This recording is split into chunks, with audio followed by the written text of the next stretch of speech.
Our frustration began at the airport. These are pictures of all of our television gear as it was being confiscated. Customs agents said they couldn't find the paperwork we had sent in weeks prior. So our first pictures from Sri Lanka were from inside the hotel room with my little handy cam. Our whole point of going to Sri Lanka was to tell the story of war from many different angles.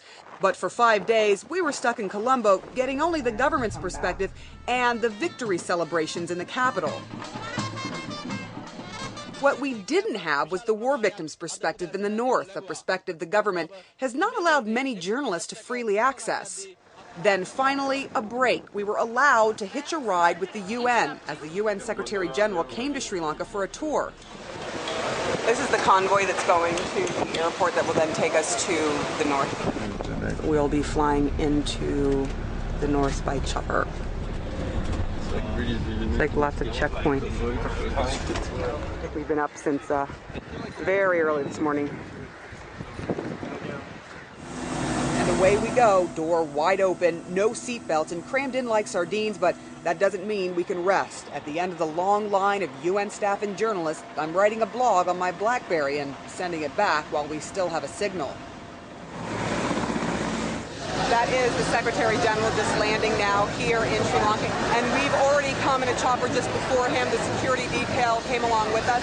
And now we're waiting for him to get off and we're going to follow him into the camp.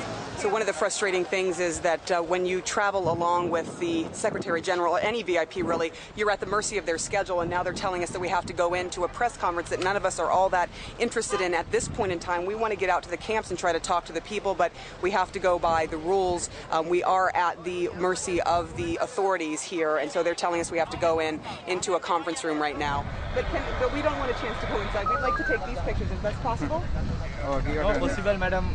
Yeah, not good this happened. Finally, we were escorted into one of the camps where some of the 250,000 war victims now live. The first camp was obviously staged just for the UN Secretary General's arrival. So these are the children they have coming out in their white and blue uniforms, all waiting to show their Sri Lankan pride to the UN Secretary General as he comes along. Crush of media. All of us hoping to get to talk to the people who live in these camps. It wasn't easy. All right, so that was extremely frustrating. We're reaching across a barbed wire fence trying to speak with people in a huge group. We're being hurried along now to go and listen to what the UN Secretary General is saying.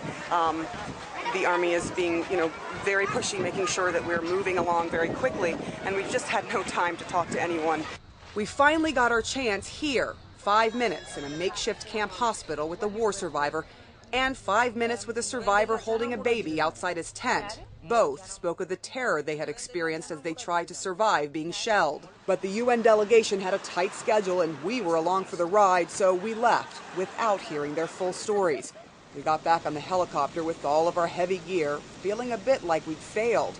Back on the chopper, we took our final images from the north. Shots of the devastation left behind on the final battlefields.